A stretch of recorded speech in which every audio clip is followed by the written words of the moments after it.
Hello, everybody. We're so glad to have you today for this prestigious event, the global AI webinar organized by the World Alliance of International Financial Center, sponsored by Nvidia and the World Economic Forum. I would like to thank Qatar Financial Center for hosting this amazing event with our prestigious speakers. Let's start. Let's get it started. We have the pleasure to have Mr. Yusuf Al Jaida, who is the CEO of Qatar Financial Center. Please, Mr. Yusuf Al Jaida, I leave you the floor. Thank you, Badr. From the capital of Doha in the Qatar Financial Center, Assalamu alaikum wa rahmatullahi wa barakatuh. Distinguished guests, good morning to all of you. It's my pleasure to join you here at the 6th installment of the global webinar series on artificial intelligence, explainability, and trustworthiness in financial services, which will focus on the Middle East. On behalf of the World Alliance of International Financial Centers, the World Economic Forum, Nvidia Corporation, welcome.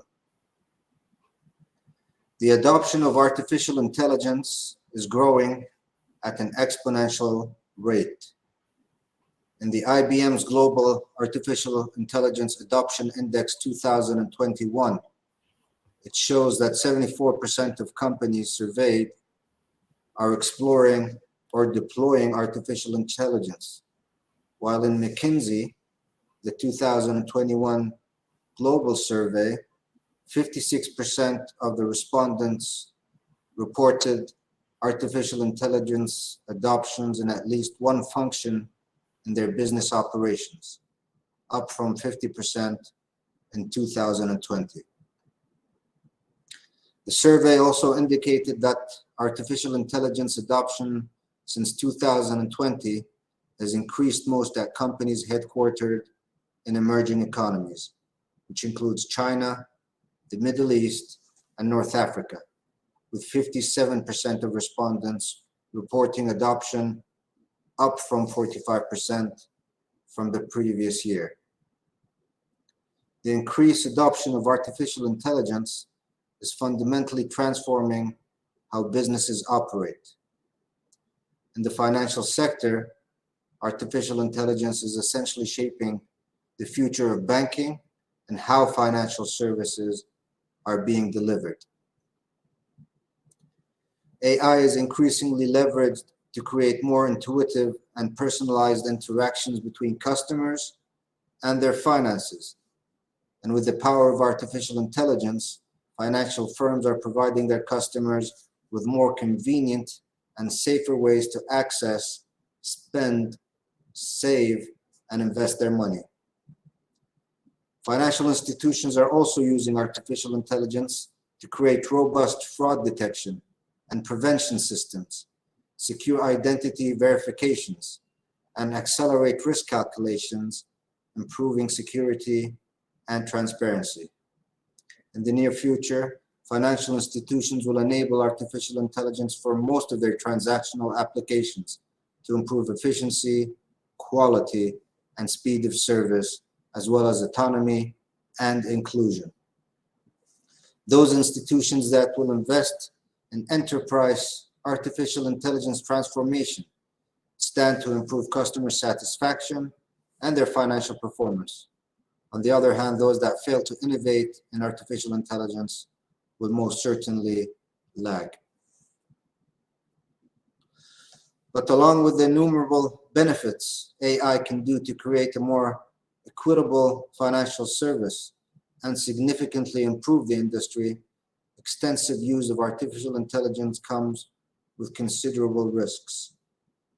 Besides optimizing business operations, concerns such as ethics, fairness, equity, and sustainability, which are integral to financial services, are major consideration in AI adoption. How do we ensure fair outcomes after integrating artificial intelligence into systems? How do we explain how and why an artificial intelligence reached a particular decision, concerning a company's customer and stakeholder? What parameters are informing its decision-making? I didn't understand The that. challenge of addressing these issues lies with financial institutions, which will need to ensure that their technology is operating responsibly and not contributing to systemic inequities. With a keen focus on developing Qatar's economy, the Qatar Financial Center is invested in imparting knowledge that helps our stakeholders leverage technologies to improve their position in the market and grow their business. And that is why we are pleased to support and be part of this webinar.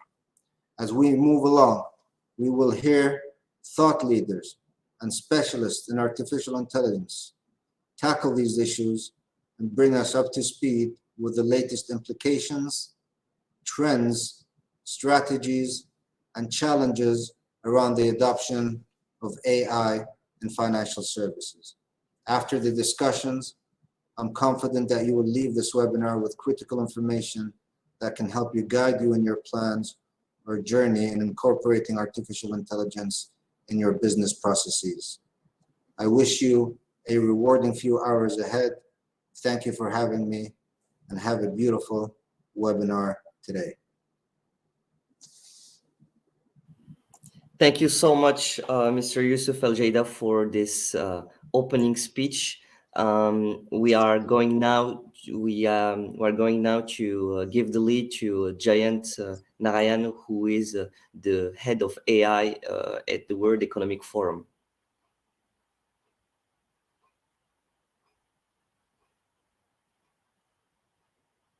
Good morning, good afternoon, or good evening, depending on where you are. A very warm welcome to the Middle Eastern edition of the global webinar series on AI and finance. The World Economic Forum is pleased to continue this collaboration in partnership with the World Alliance of International Financial Centers and Nvidia after successful editions in other parts of the world, each of which have presented very interesting insights into the approaches and innovative practices related to AI in finance. The World Economic Forum has been exploring this topic pretty much since 2018, 2017, focusing on some of the top use cases of AI in finance, but also discussing the important elements of reducing or mitigating the associated risks. When it comes to the Middle East, there's a really vibrant ecosystem of fintech and financial services companies. And AI, artificial intelligence, continues to be one of the key hallmark technologies which is driving forward the technology transformation of financial services in the region. A number of countries in the region have been exploring this topic very clearly. There are some recent examples as well. This includes the recent collaboration between Microsoft and the Qatar Financial Center Regulatory Authority to further leverage AI and machine learning services to better deliver on the financial system and services side. The Dubai International Financial Center very recently, I believe it was last week, launched licenses for AI companies to attract them more into the AI ecosystem. And when it comes to AI and machine learning, there are a number of use cases across which it is being currently deployed. This includes everything from fraud detection to virtual banking to credit risk assessment to trading. And it's playing a key role in consumer-facing applications and consumer banking, as is also the example from Emirates NBD, which has very recently started a voice banking solution through Alexa for its consumers and customers. So as we can see, there are a number of use cases that are emerging on this topic. But the important and critical thing as we continue to harness AI in financial services is to also make sure that we are firstly assessing and also mitigating the associated risks.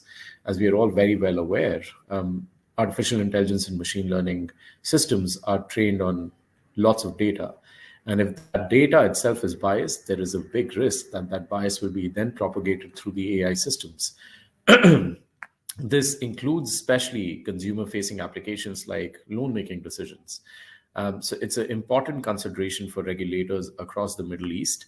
The good thing is that the Middle East has been exploring the topic of regulatory sandboxes, especially in fintech, for quite some time. I believe almost for the past 5-6 years. what needs to be done more on that front is to really explore AI regulatory sandboxes as well. And there are some countries which have started doing that. For example, in Singapore, if we look at their monetary authority, they are already working closely with the financial services companies in the region to make sure that the AI solutions being deployed are free of biases and really delivering value to the customers and society. So this is something that regulators and the private sector will have to continue exploring together, this joint agile governance approach.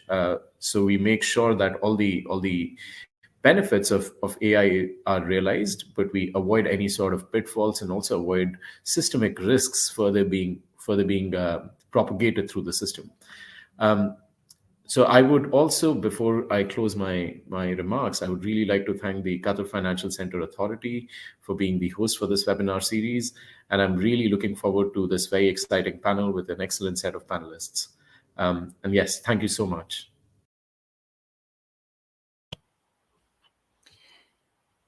Thank you so much, Jain, for this introduction. I'm gonna leave the floor to Dr. Jochen Paperbroek, who is the partner of Nvidia. Could you tell us more about what you think about artificial intelligence in the financial sector? Welcome.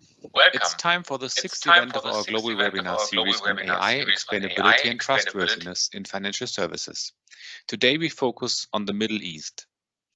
It is the first and only global webinar series of this kind, and it's exciting to compare the different focus areas of the regions. Nvidia's recent survey, State of AI in Financial Services, details the growth of adoption in capital markets, retail banking, and investment firms. Here are some key findings and statements. Nearly 80% of financial firms use machine learning, deep learning, or high-performance computing. AI delivers a competitive advantage and more in financial services. AI increases revenues and reduces costs. Key use cases grew significantly. Conversational AI is a new entrant into the top 3. More importantly, the percentage of companies investing in each use case jumped significantly year over year, with underwriting and acquisition, conversational AI, and anti-money laundering and know your customer, fraud detection, showing the largest percentage gains. And explainability is one of the biggest challenges to achieve AI goals. Recently, regulators and lawmakers around the world have proposed new laws that will shape how companies and organizations use AI. The concept of trustworthy AI is central to complying with these new regulations. Successful and ethical AI adoption means harnessing its amazing potential while implementing the principles of fair, trustworthy, and explainable AI. An entire industry and research is currently being built around this topic, and we will see new approaches to AI model assessment, AI assurance as a service, AI model risk management, and the extension of existing MLOps frameworks with AI governance concepts. Nvidia is actively supporting this development of computational trustworthy AI by using accelerated computing and smart algorithms. We are a key partner as you move forward on your AI journey. We work globally across industries and technologies at all stages of AI adoption, from imagining the art of the possible to working through issues of trustworthy AI. I would like to thank the World Economic Forum and the World Alliance of International Financial Centers for this exciting webinar and for the privilege to be involved. I'm looking forward to see the speakers and panelists. Thank you. Thank you, Dr. Jochen Paperbroek. We're going now to start the panel with our esteemed speakers. Feel free to ask your question in the chat. We're gonna cover the question at the end of the webinar, just before the closing remarks of Dr. Jochen Biedermann. So first of all, hello, Hazim Mulhim. You are the CEO of ISNET. And actually, we know that artificial intelligence will have a huge impact on on compliance in the financial sector. In your point of view, how AI will be used to combat financial crime? Yeah, good morning, Father, and good morning, everybody, colleagues at the panel, and I'd like to thank you for giving me this opportunity. Before I start, talking about how we combat compliance, I would like to set the scene so we understand exactly where combating compliance comes from. If we look today at the transactions that are being processed globally over the SWIFT network, we are talking about $5 trillion that are being processed on daily basis over the SWIFT network. That means we are talking about 110 million transactions between the financial institutes across the countries and across the borders and between the banks. Having said that, of course, we have to be aware of the globalization that is taking place. We have to take also we have to be aware of the digital trade that is taking place and the digital assets that are being played. And of course, this gives an opportunity and a window, for the financial crime to take place. And this is where, we have to be aware of how to combat this financial crime. But according to the UN reports, there is between $1.2 trillion to $4.3 trillion that is an illicit money. And when we talk about this huge number, this puts, financial crime as the third economy behind US and China. So you can imagine, the magnitude of the financial crime and the money that is being illicit over the financial networks. Naturally, the regulators, they are trying their best all the time to combat financial crime, and it becomes a catch-22 between the regulators and the financial industry. And the regulators, accordingly, they have been putting huge fines, on the banks, so the banks, they can stay on their toes, and they put the systems in place, to combat the financial crime to a level, for example, that towards the end of 2020, there were almost $12 billion of fines to the banks globally. Yeah, the highest number of fines were to American banks, then followed by Australia, followed by Israel. Well, there have been some banks accused of not having proper compliance systems that help money laundering. But looking at all of these challenges, then the financial industry has to catch up and to meet what are the requirements. And according to statistics, there's almost $200 billion of cost for the financial industry to put compliance systems in place. And of course, when we are talking about compliance systems, it's not only related to software or related, to policies and procedures, but also to people and training people. So this is just setting the scene, when we talk about the payments and what kind of financial crime and the volume, of the financial crime. So when we look at the compliance systems, we have to be aware that combating financial crime has a couple of folds. One of them is more or less related to combating financial terrorism. This is more or less related to sanction screening, as we have to abide with the OFAC requirements, with the Treasury Department, with the PEPs, that is the politically exposed people according to the UN or the Bank of England or the ECB, etc. But these sanction screening, more or less, if they are going to continue to use rule-based systems, this is where it is more as if you are having a manual entry of the information. And this, of course, has shortcomings. And as we all know, this has been blown up, with the FinCEN report a couple of years ago, where all the banks, they wanted just to file the suspicious activity reports, and then the regulators could not cope up with this because the banks, they don't want to be under huge fines. And with that being said, the FinCEN report has exposed, how much of the money laundering has been carried on despite the regulatory requirements, despite the fines, despite etc. etc.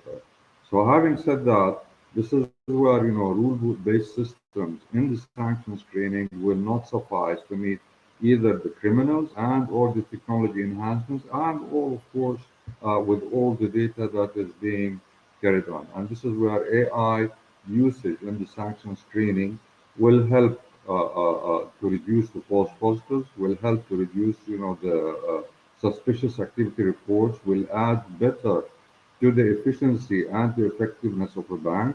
And of course, when we use also the NLP in the sanction screening, this will help us then automatically to define if there are, and this is the natural language processing, it will help us also to reduce suspicious activity reports, by reducing the false positives. So this is one act of it in the sanction screening. And of course, how to encounter the rule-based, because then we will have a better efficiency to detect and to deter financial crime.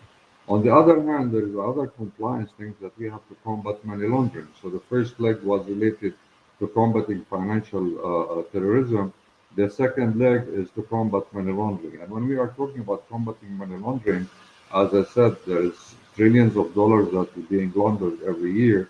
We have to understand, the nature of combating money laundering, because this is transaction monitoring based. And when we are talking about transaction monitoring, it is not enough just to put a rule-based system where we define thresholds, or we define groups, or we define behaviors, or we define customer relationships. And with that being said, this was also again exposed with the Panama reports that you're all aware of, because automatically it uncovered huge relationships that are unknown relationships, uncovered relationships, because we were just monitoring a transaction between A and B, but we have never uncovered the hidden relationships. And this is where AI becomes also a part and parcel of combating money laundering, because using the artificial intelligence in transaction monitoring, automatically it will help us to identify the related parties and unknown parties that are behind the receivers. And this is where Fatah, highlighted the UBO. And this is where nowadays we are talking about, the ultimate beneficiary owner. And this can be uncovered only by using the AI and by using the predictive analytics and by using the link analysis. Because in the link analysis, automatically you will see A and B, and you'll see behind who is behind B and how are things done. Especially if we are talking about two guys who are on a low risk list, but at the same time, the other guy, he might be having a high risk relationship or an hidden relationship. So this is where again, artificial intelligence in this context becomes very beneficial to uncover hidden relationships, and of course, this is what has taken place in Panama reports, and it was an eye-opening for all of us in the industry to have the best usage of the AI. The third part, of course, in combating financial crime is the fraudulent activity. As we all know, that and it was a couple of days ago in the Financial Times, that cyber crime has doubled since last year. And by doubling cybercrime, we are talking about more ransomware, we are talking more about fraudulent activities, we are talking about more hacking systems, etc. And especially now with the Ukraine war, again, we are all vulnerable to such criminal activities that might attack in any moment. And of course, this will add up to the money laundering and to the financial crime to be up to $6 trillion. So again, we are talking about huge numbers that can be compromised. With that being said, the fraudulent activity and the cyber attacks, the attackers usually they are attacking systems in different ways, and because the attackers also they are using technology, they are hackers, they are on a high level, and this is organized crime, and they take their time to do their attacks. And for all of us, we are aware, of the incident that took place with the Central Bank of Bangladesh, as it was an eye opener for us in the industry, how we can help the industry to avoid attacks that could have ended in $1 billion of hacking of a central bank in a country like Bangladesh. And this is where machine learning comes a part and parcel of combating the fraudulent activity, because with the historical data, then you start training the systems, and with the archives that they have, then you can see if there is any anomaly or if there is any irregular usage of the financial systems, then automatically you will have a red flag and will stop any fraudulent activity accordingly. And the fourth part, of combating financial crime and the usage of AI is naturally now is the trade-based money laundering. As we all know that we can ship something from one country to the other country, but we can use false invoices, we can have different destinations, we can have hidden relationships, we can have different ports and all of these things. And naturally, with the artificial intelligence, you can use, the dual-use goods, and this is where the NLP can tell if there are two chemicals on the ship, that by ending, the destination, they can be used in weapons, for example, or chemical weapons, etc. Or, for example, if we are shipping from one country to the other country, but then the destination that is for unknown relationships or etc.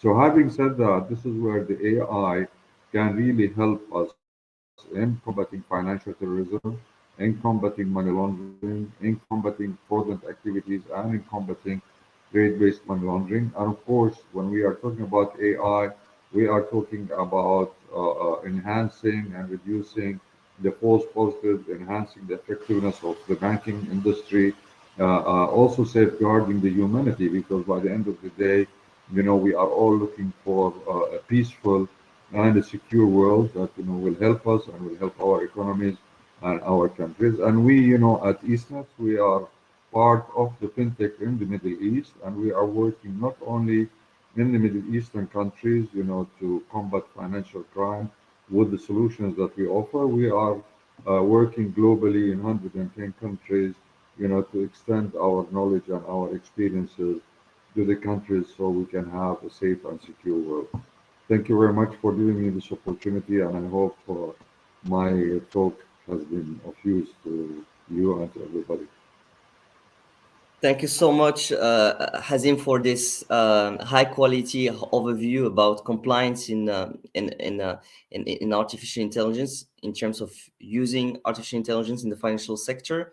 We're gonna now cover the commercial opportunities of artificial intelligence in the financial sector, and we have the pleasure to have Henk Ogendorn, who is the Chief Financial Sector Officer of Qatar Financial Center.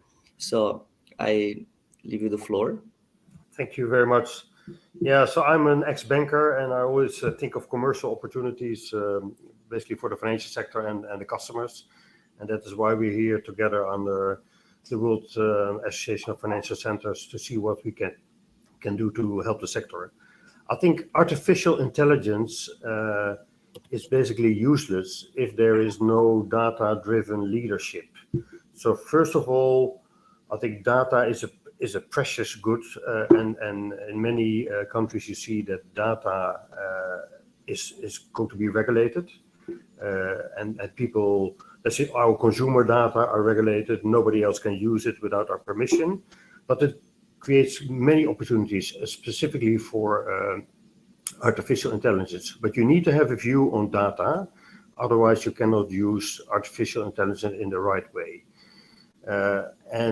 So my view is that in general on the sector, the banks, with all due respect, have not been the best of the technology. They have not been the innovators. So if you develop artificial intelligence for the financial sector, we need to have these fintech firms and others to help the financial sector. And what is insightful is that these guys that made these yearly reports like CB Insights, they clearly showed that there is a decline in number of artificial intelligence deals in the last 2 years. Which is strange because, you would expect things to go up.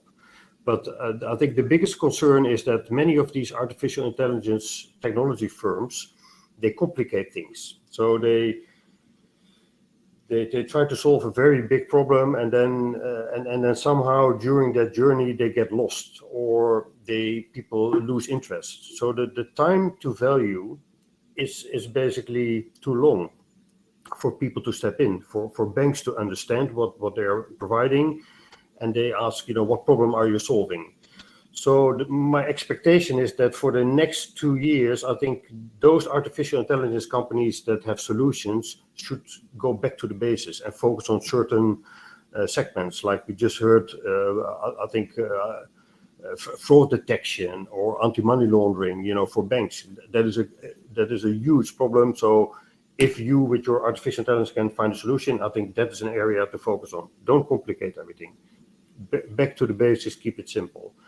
I think another area where I can see opportunities is hopefully embraced by regulators, because regulators are even further behind than banks, and they need to catch up. So I've seen also in this region, in the GCC, regulators starting to enter the field and trying to learn as much as possible, but without using the knowledge of others.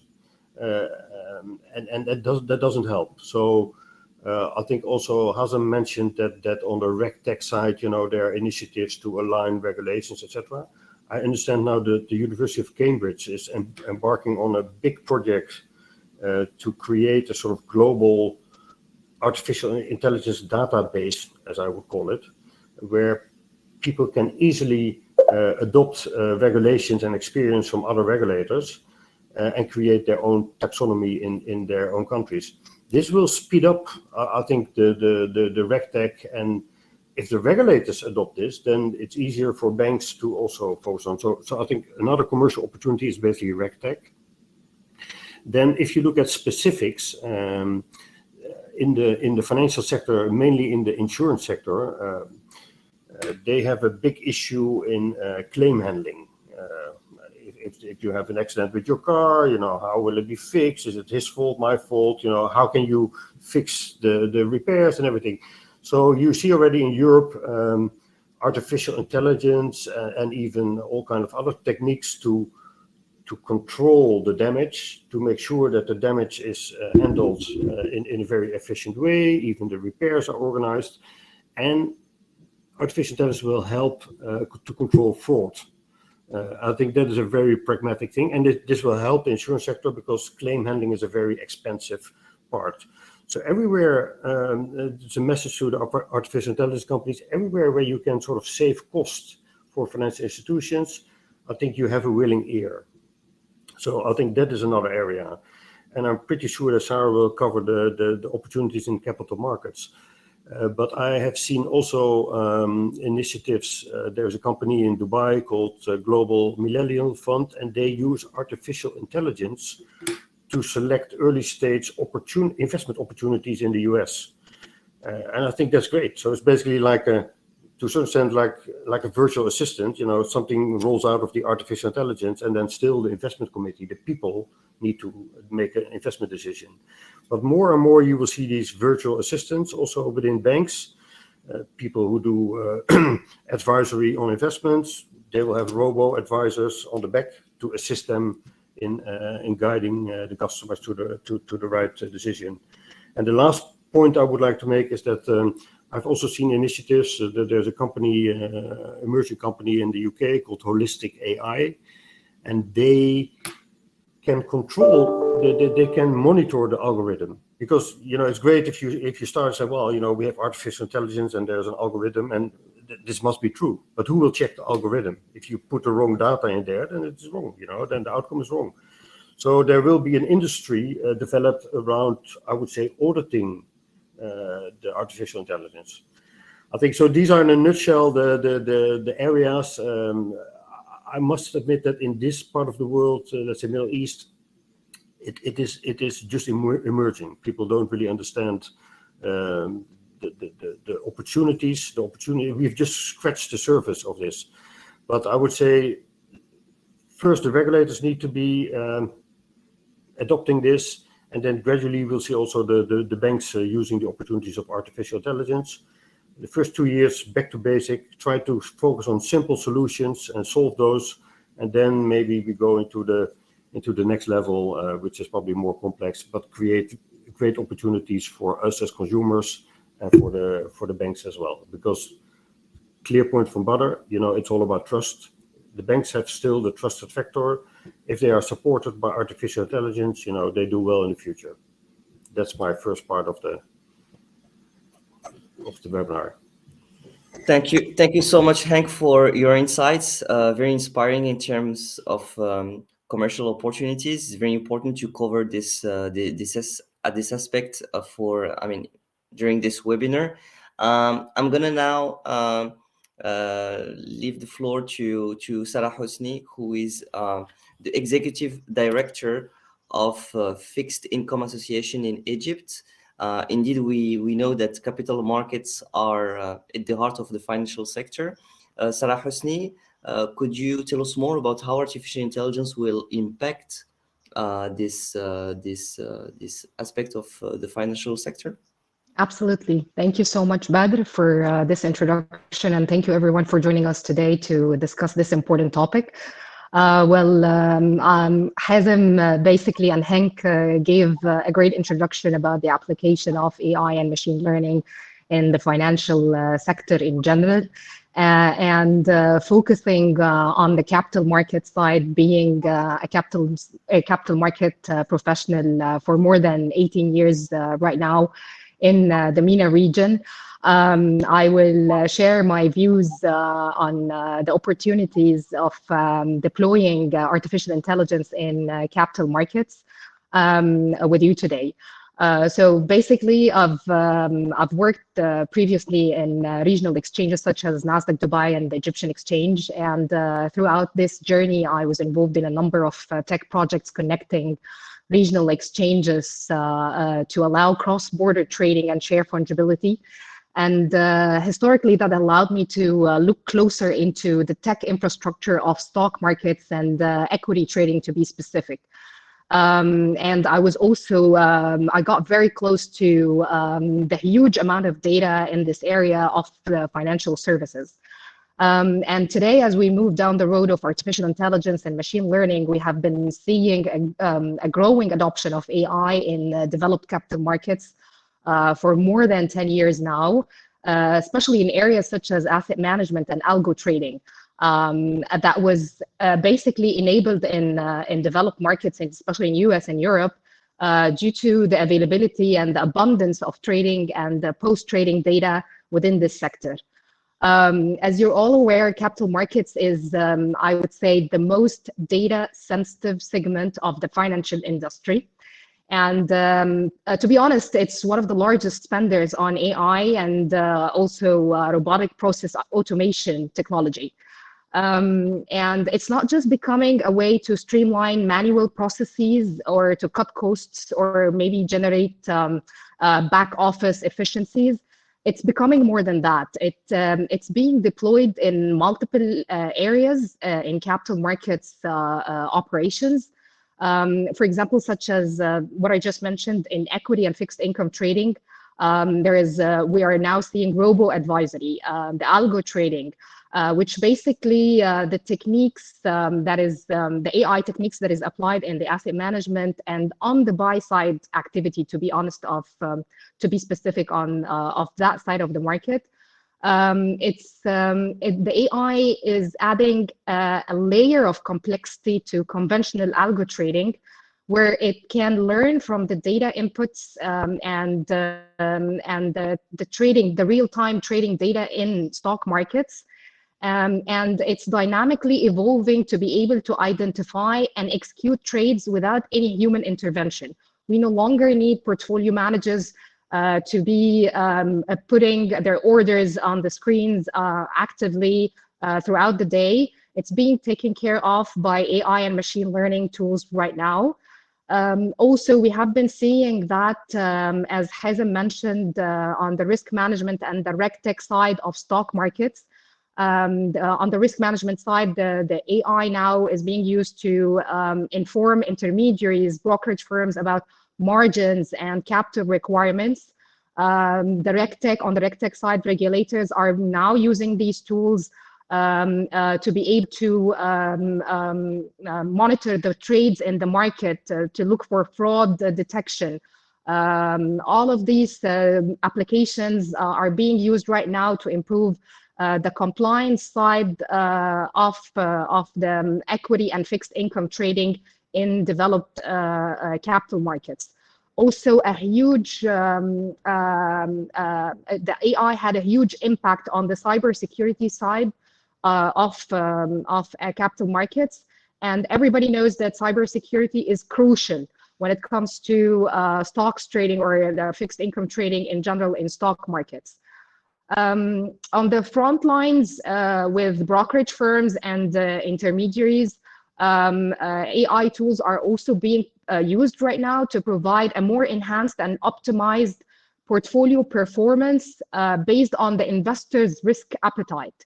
And this has left a huge positive impact, not just on the portfolio performance from the investor's point of view, but also it has made an impact to perhaps mitigating against the human error, I would say, in stock markets. For example, the AI tool right now is being used to reduce the possibility of the human error of the traders who were being affected, or sometimes they were taking trading decisions or investment decisions based on their emotional or psychological factors. So AI is allowing for a precise analysis of stocks data or fixed income corporate bonds data better than any human analysts right now. It's basically combining the fundamental and quantitative methods and taking the time and the effort to collect, analyze the data, and make informed decisions on behalf of the investors. We've also seen how AI systems are leveraging crowd wisdom, whereby it's being able to identify the trends from the vast pools of data, because we all know, as Henk mentioned, data we're living the big data era, and it's the bread and butter of the fintech in capital markets right now. So when you operate data at a scale and you process them, machines are being able to detect the patterns and learn fast, and use that and advance the algos and help basically on the equity investing side to generate more liquidity on the market, increase the transaction turnover, and hence attract more and more investments into the markets, increasing the liquidity pool at the end of the day. On the fixed income side, it's no secret that the corporate bond market is hugely complex, it's inefficient, and it's illiquid. And as this industry migrates to more digital and cloud-based solutions platform, AI is playing a critical role to help those fixed income dealers to connect with new counterparties based on the real-time data and the historical trading data of such bonds. So it's bringing them together, helping them to get over the complexity of deciding on the bond price and the bond yield that they are having on a daily basis, attracting also more liquidity and activating, I would say, the secondary market in the bond market or the fixed income market in general. So these are some of the advantages that we have seen the AI is helping in capital markets. Maybe one more advantage that I missed talking about is that on the asset management side, where I mentioned on the buy side, AI is now freeing the time of asset managers and giving them more resources to be able to focus more on enhancing and developing developing a better investment strategies for their underlying portfolios and underlying assets. And I believe this is very crucial nowadays, because stock markets, not just data sensitive, but also time sensitive. And as Henk mentioned, in the Middle East, there are still a lot of work needs to be done, a lot of homework needs to be done, especially in regional stock markets. And I would take the opportunity today just to thank Qatar Financial Center for hosting such an important webinar and having such a discussion, because we need to raise the awareness about the importance or the homework that needs to be done today to be able to catch up with the advancement that developed stock markets or capital markets in general have made over the past 10 years or more. As Henk mentioned, data is very crucial, especially the data quality for such area of the financial services. And this is honestly a challenge in regional markets, regional stock exchanges. Currently being in Egypt and coming from a closer relationship with the Egyptian exchange, I understand now that yes, we have been working in the Egyptian capital market, and the regulator over here has recently introduced the new fintech law that would help avail the trading data to third parties, because it's very important to be able to openly share such data for fintech firms to be able to monetize them and look into it and enhance the decision-making tools of AI and machine learning to be able to have or have a reliable end results by those fintech analytical applications. I would say this is something that we need to work on, not just in Egypt, but also in regional exchanges as well. Because also I've seen something else, that the data that we're having, especially the post-trading data in stock markets, are either incorrect or miscategorized. And again, having such challenges can act as a solid barrier to deploy AI tools into the ecosystem of the regional capital markets. So a lot of homework needs to be done on this area, because if we fix the data quality, I believe that we will be able to build on it and have a healthy and a reliable financial ecosystem, and we will be able to realize gains. Also, we have another challenge when it comes to the tech infrastructure in regional stock markets. It's something that we need to start investing in it, because honestly speaking, the fintech infrastructure, having the computing capabilities to be able to analyze such a vast amount of data is no longer optional. It's the first building block is the data, and then the tech infrastructure and the computing capacity. And then we will be able, if we have such technologies, we will be able to upgrade our processes and avail for the next generation products and services that will be able to increase high-speed trading liquidity markets. And again, it will be an added value, not just for the investors, but also for, I would say, the listed companies on such exchanges, because it will increase the liquidity pool at the end of the day, and it will help all the stakeholders participating in capital markets in general.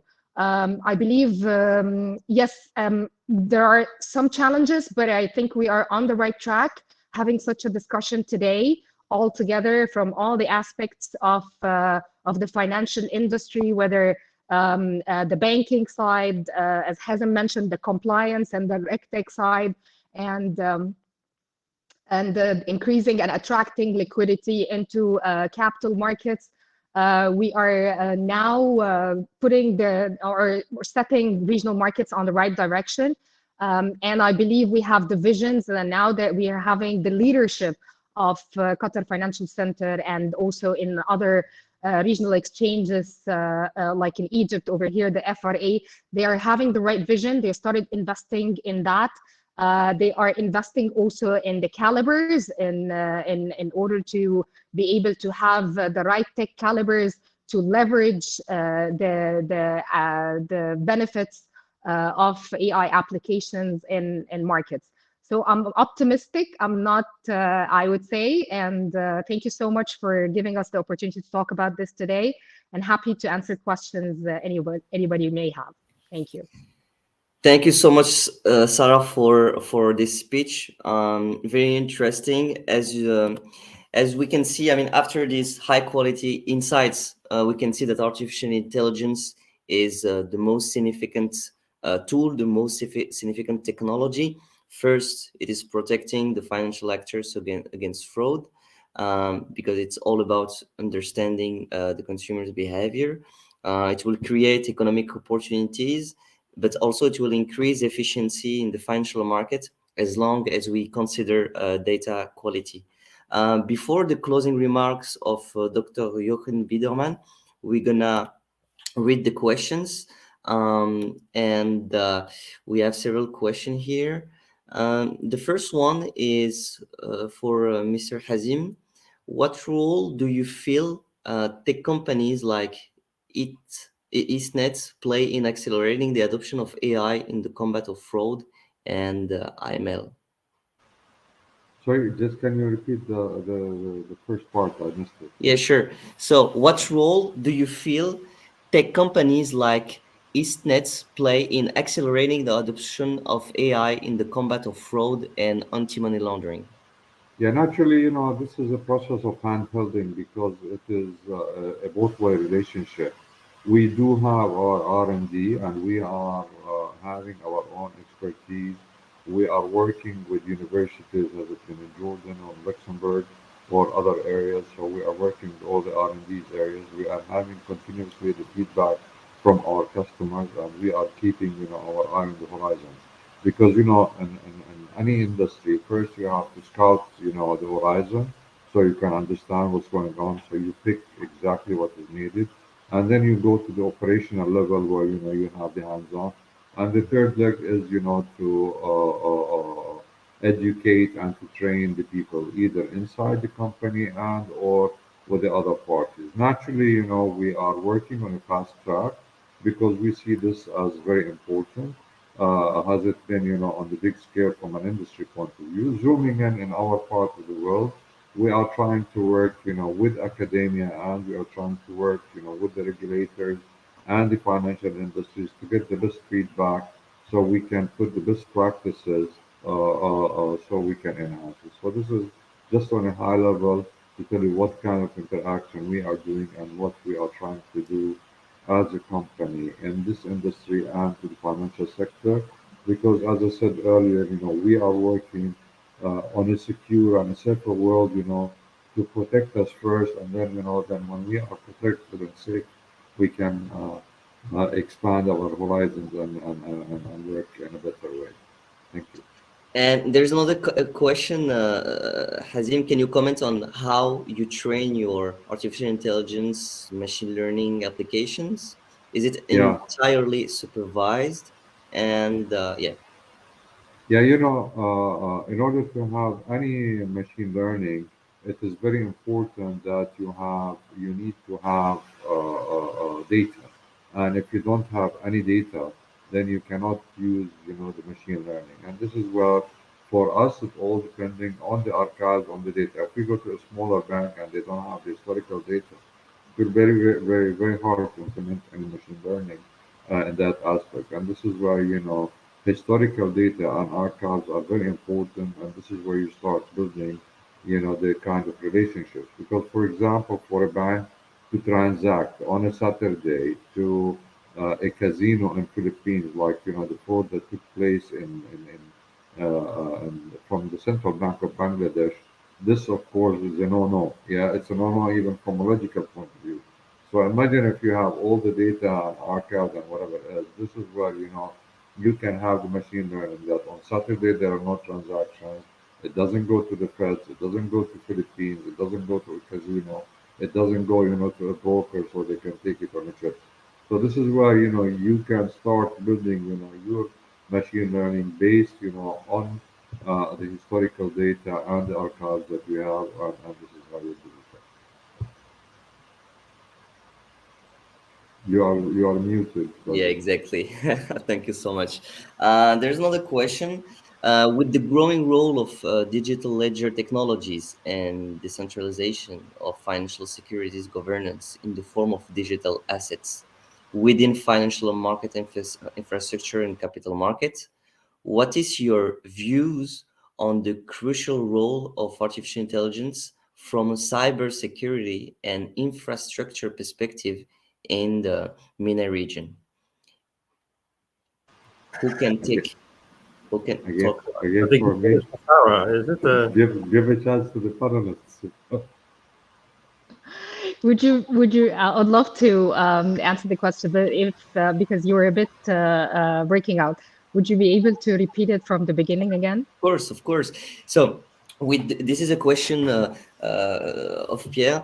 With the growing role of digital ledger technologies Yes. and Yes. decentralization of financial securities governance in the form of digital assets within financial market infrastructure and capital market, what is your views on the crucial role of machine learning from a cybersecurity and infrastructure perspective in the I, Yemen? I will answer if Sarah allows me on a bit, Please, please do, please do. for the Yes. blockchain. Sure.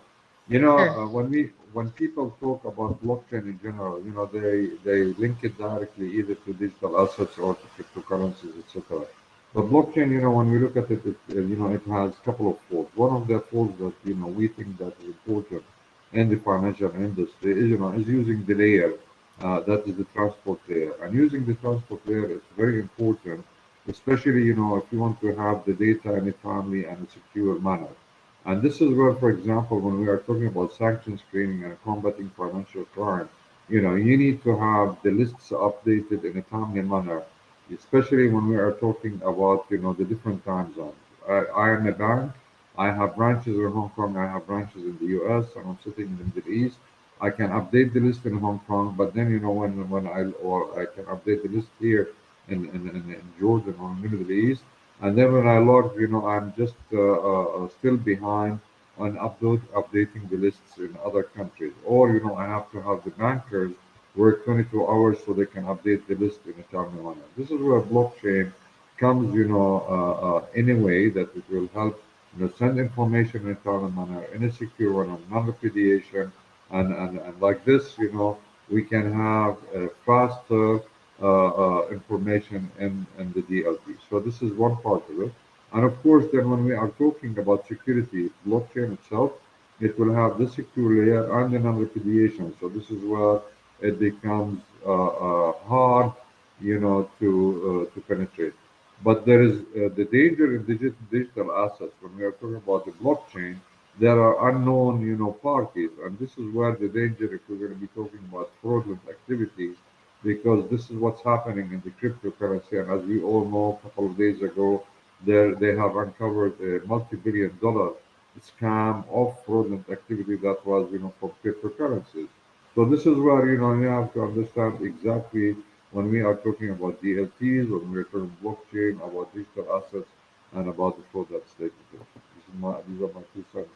Sorry, Great. Sarah, I jumped the gun, but No, I totally agree with you, Hazem. I wouldn't have answered it any better than yours. I just want to highlight the fact that we're starting to see that or a cyber war or we've been hearing about it over the past few days.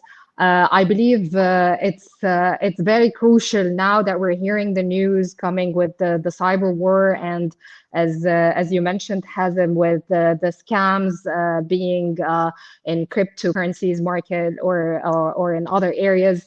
It's a learning curve. We're just about to explore it.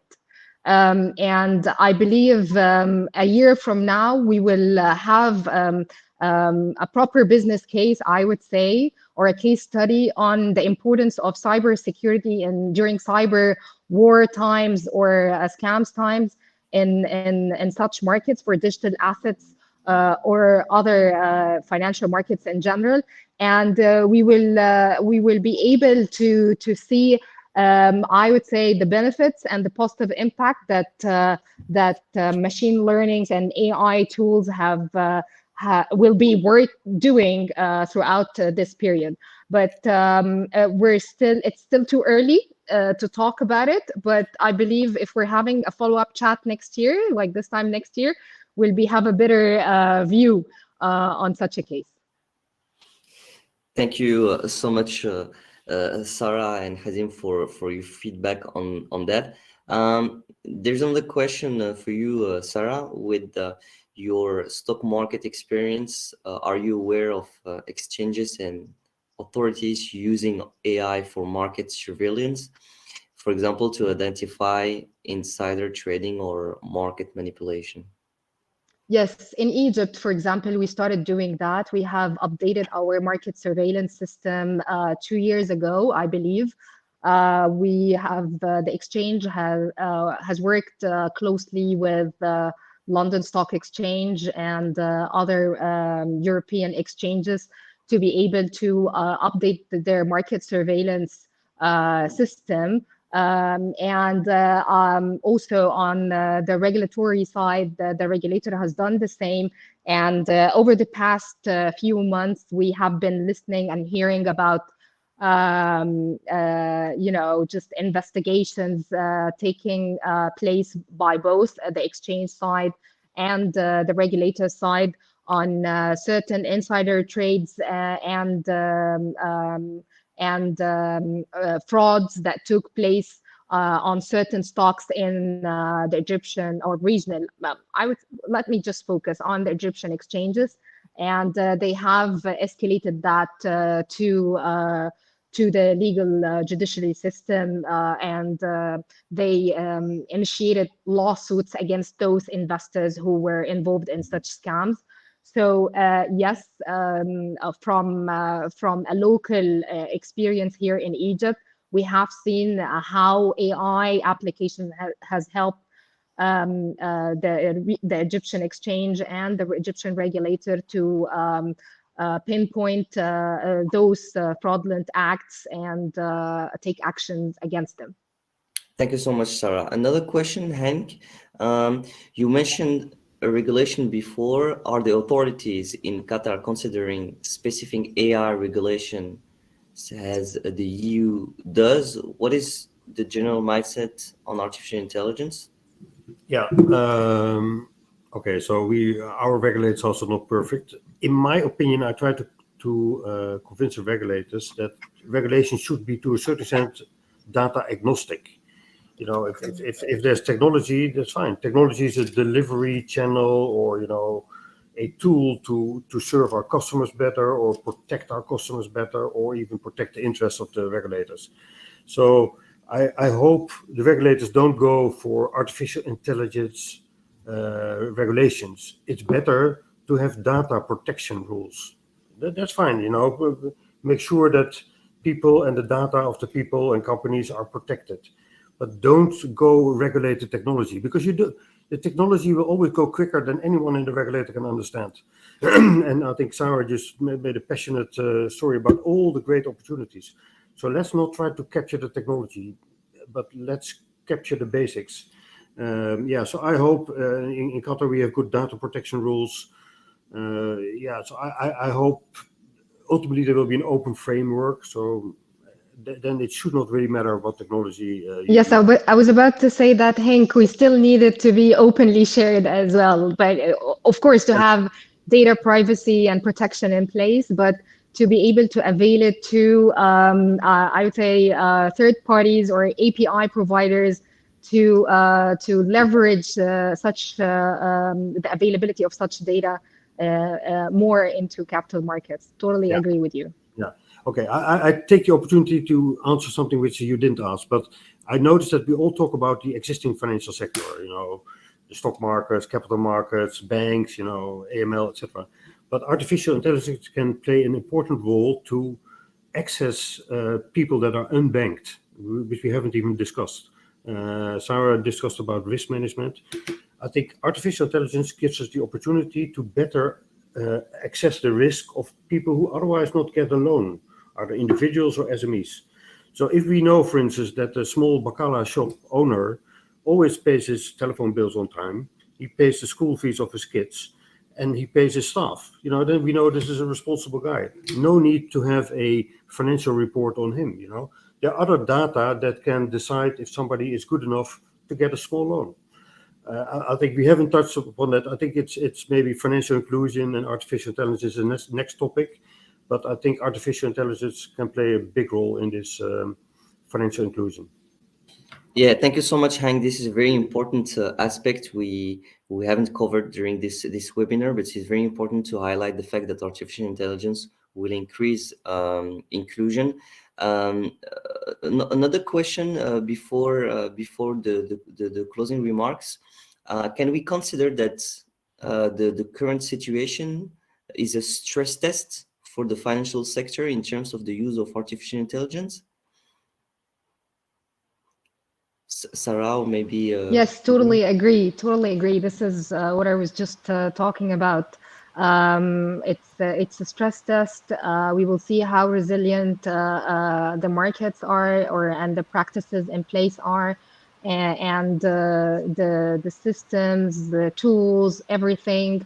It will be, and few months from now, or hopefully for a few weeks. We don't want this situation to stay long. We will be able to look into it and have a valid case study on how resilient and how impactful are the AI tools in terms of or in times of cyber wars and such stressful political situations.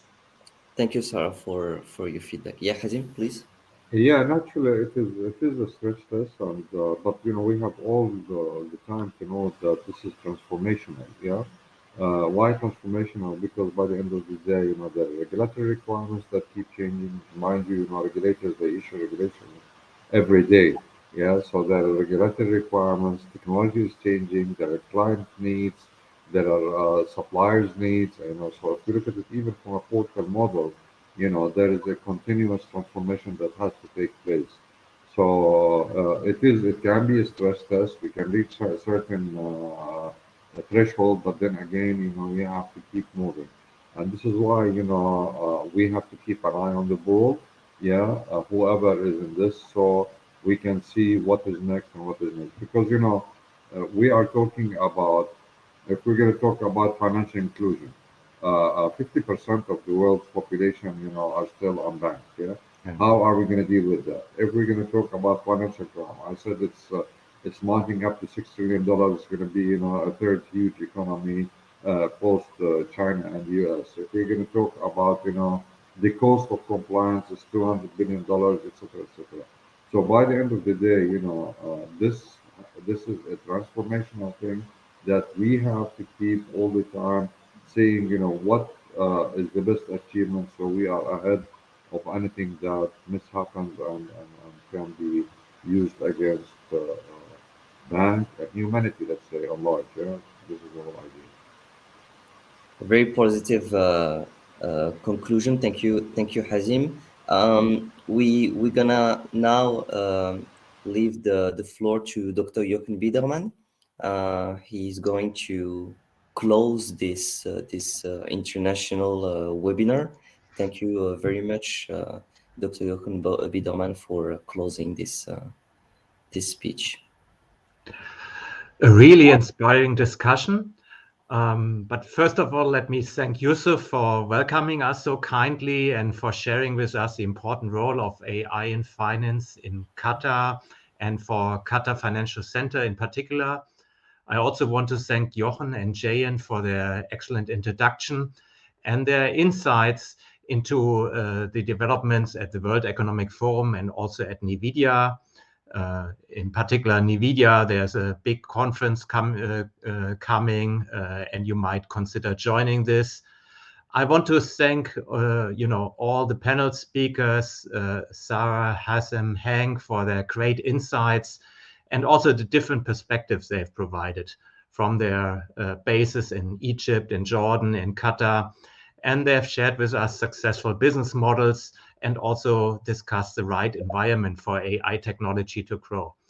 Yeah, and last but not least, Bader, for your excellent moderation. Thank you very much. And Qatar Financial Center for hosting this webinar. Very much appreciated. As Bader, as you said at the beginning, this was the 6th webinar of our series on AI in finance in partnership with the World Economic Forum and Nvidia. We started in North America, we passed Europe, Africa, Asia, CIS, and discussed now developments AI and finance in the Middle East today. The members of the World Alliance of International Financial Centers in the Middle East, namely Qatar Financial Center, our host today, but also Abu Dhabi Global Market, Dubai International Financial Center, and the Capital Markets Authority in Oman, they all embrace the opportunities of using AI technology in finance, like machine learning. We talked a lot about this, but also natural language processing. They exchange best practices and views with our other members across 4 continents. And this is something which we really actively support at the World Alliance. By the way, we will also publish a white paper on the future of financial centers later this month. And AI is, of course, an important factor of change in the financial industry. Please check our website for this white paper soon. I hope you will find it interesting, and also for our other publication on essential topics like sustainable finance, fintech, and how financial centers can support the economic recovery from the current pandemic. And for those of you being active in academic research and you have to be younger than 35, please also check our prestigious World Alliance Young Academic Award. We accept papers for this award competition until June 15th. Have a look. We would love to read your essays. And also, furthermore, please consider following our work at the World Alliance. The best way is to subscribe to our monthly newsletter or to follow us on our social media channels on LinkedIn and Twitter. Finally, let me thank you very much for joining our webinar. Also on behalf of our partners, the World Economic Forum and Nvidia, and our hosts, Qatar Financial Center. The next webinar of this series will focus on Latin America. We will announce the date shortly, and we would be really delighted to welcome you back. Thank you very much. Thank you, Dr. Jochen Biedermann, for the closing remarks. It has been a pleasure to share with you on artificial intelligence in the financial sector. Thank you, Hank. Thank you, Hazim. Thank you, Jochen. Thank you, Giant. Thank you, Sarah. I wish you all a very great day, and see you soon. Thank you so much for the opportunity. It's been a pleasure. Thank you. My pleasure. Have a good day. Have a good day all.